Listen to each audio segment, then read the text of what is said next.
Dear audience, Assalamu alaikum. I am Professor Faryad Anwar Bhattu with Motivational Highlights. नाजरीन, गुज़श्ता video के अंदर हमने क्वेटा के अंदर पेश आने वाले दिलखराश वाक़या की तफसीलात और उसके ऊपर हमारे रद्द अमल को डिस्कस किया था। और आज की वीडियो के अंदर हम इस तमाम वाक़े से जुड़े हुए मुहर्रकात और इसके पस मंज़र को डिस्कस करने की कोशिश करेंगे। तो उसके अंदर सबसे पहले मैं आपके सामने जिस बात को डिस्कस करना चाहूँगा वो है कि हज़ारा कम्युनिटी, ये लोग हैं कौन, कहाँ से आए। हज़ारा कम्युनिटी असल में ये लोग बेसिकली ये अफगानिस्तान से ताल्लुक़ रखते हैं, जहाँ पर जलालाबाद मज़ार शरीफ से ये ताल्लुक़ रखते हैं।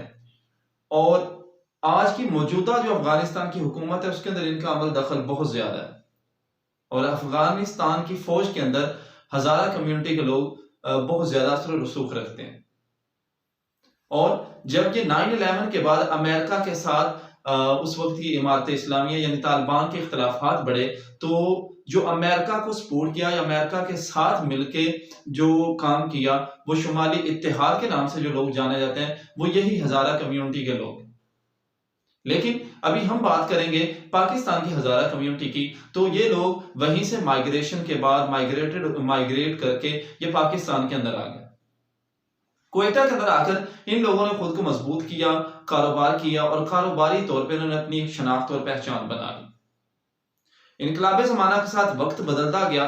एक वक्त आया कि ईरान के अंदर इनकलाब आया, तो इनकलाब ईरान ने जहां पर इस पूरे खित्ते को अपनी लपेट में लिया और पूरे खित्ते को मुतासर किया, वहां पाकिस्तान एक हमसाया और पड़ोसी मुल्क होने के नाते पाकिस्तान भी उससे बहुत ज्यादा मुतासर हुआ।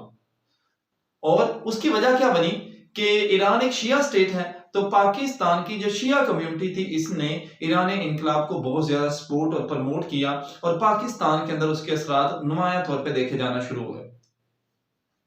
वक्त गुजरा, हज़ारा कम्युनिटी ने उसी इनकलाब ईरान को पाकिस्तान के अंदर जो है सपोर्ट करना शुरू किया और एक वक्त आया कि बलोचिस्तान के अंदर, क्वेटा के अंदर ईरान के झंडे लहराना शुरू हो गया। तो ये एक डेफिनेट सी बात है कि पाकिस्तान एक अलग स्टेट है, अलग मुल्क है, ईरान एक अलग स्टेट, अलग मुल्क है। तो पाकिस्तान के अंदर अगर किसी और मुल्क के झंडे लहराए जाएंगे तो पाकिस्तान की हुकूमत जो है, हुकूमत वक्त उसको किसी सूरत कबूल नहीं करेगी। तो ये असल पहली वो बात थी जहां से हज़ारा कम्युनिटी के हुकूमत वक्त के साथ या मकामी लोगों के साथ इख्तलाफात पैदा होना शुरू हुए। नाज़रीन, उसके बाद जब हालात तलख हुए तो हज़ारा कम्युनिटी के जुलूस जो हैं वो बढ़ना शुरू हुए, तो मकामी हुकूमत ने उनको रोकने की कोशिश की। तो एक जुलूस को जब रोका गया तो वहां पर जो जुलूस के शुरका थे, मुश्तरक मुजाहिरीन थे, उन्होंने पुलिस पे धावा बोल दिया, हमला कर दिया। तो उस हमले के अंदर 11 जो पुलिस के सिपाही हैं वो वहां पर शहीद हो गए।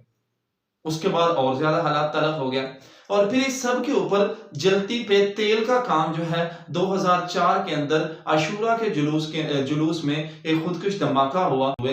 तो उस वाक़े के बाद जो हज़ारा कम्युनिटी के जो लोग थे, इन्होंने क्या किया, लियाकत बाजार जो है उसको इन्होंने पूरी तरह से तबाह और बर्बाद कर दिया और उसको आग लगा दी। और साथ ही वहां पर एक गर्ल्स स्कूल जो था उसके ऊपर कब्जा कर लिया।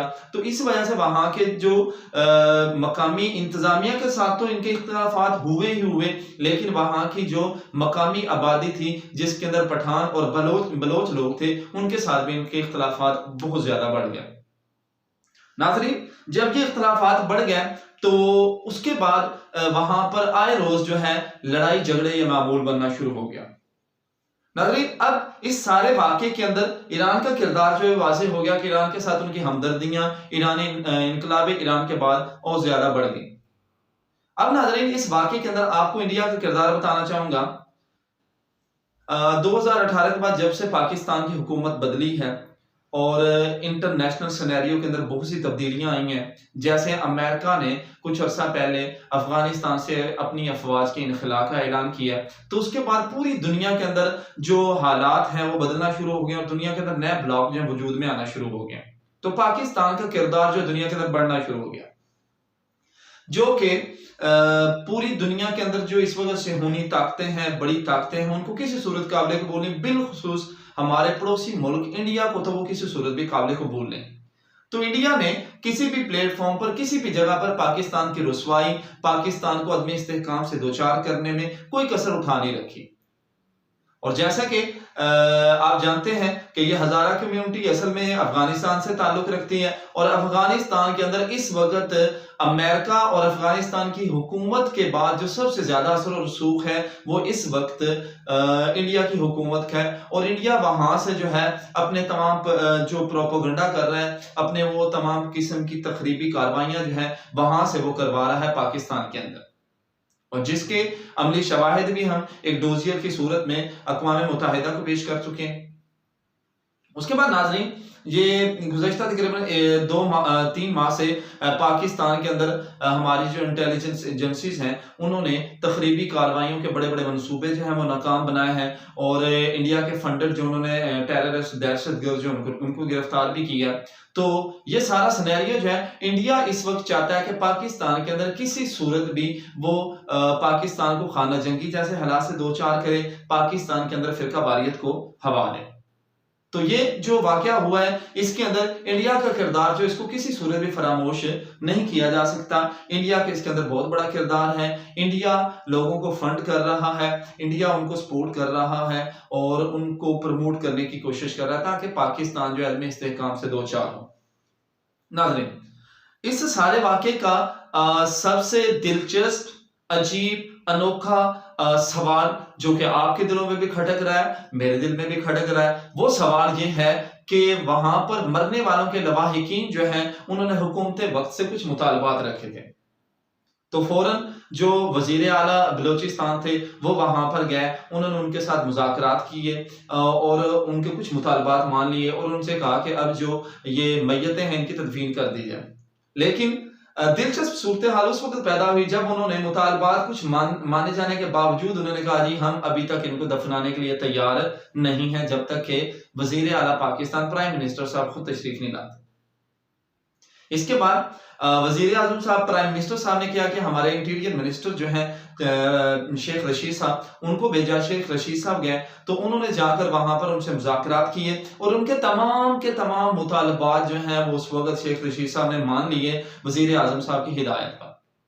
लेकिन सूरत हाल जो है उसने दिलचस्प मोड़ तब लिया कि जब उनके तमाम मुतालबात मान लिए गए, लेकिन इसके बावजूद जो लवाहिकीन हैं, उनके लवाहिकीन हैं, बुरासा हैं, उन्होंने फिर मुतालबा कर दिया कि हमारे मुतालबात अगर से माने जा चुके हैं लेकिन वजीर आजम साहब जब तक नहीं आएंगे तब तक हम तदफीन के मराहिल को मुकम्मल नहीं करेंगे।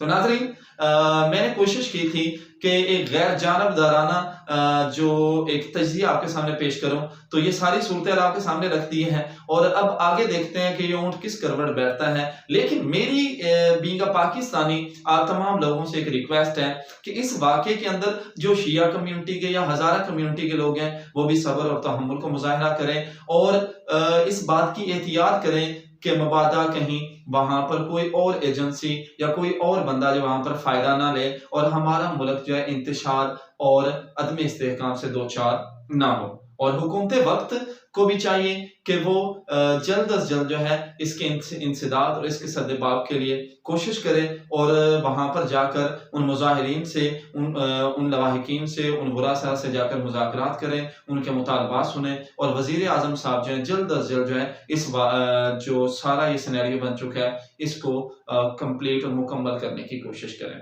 और आप लोगों से आखिर में फिर मैं रिक्वेस्ट करूंगा कि आप बावकार, बाइज्जत और मुनज़्ज़म पाकिस्तानी और शहरी होने का सबूत दें और अदम बर्दाश्त जो है उसको अपनी जिंदगी से निकाल दें।